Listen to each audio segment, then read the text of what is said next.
Oo. Ano ba kayo? Hindi pa naman ako aalis. Naghahanda lang ako. Acting na acting.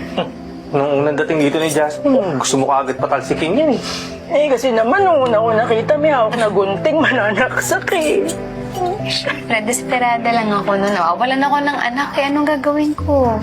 Pero, tapos na lahat ang paghihirap mo, Jasmine. Ha? Grabe lahat ng pinagdaanan mo dito, no? Mas pinabigat pa lalo nito. Pero kasi Yeah. sorry na kasi. At saka naging magsistirit naman na tayo, di ba? Oo. Ako dapat ang humingi nga ng pasensya sa inyo eh.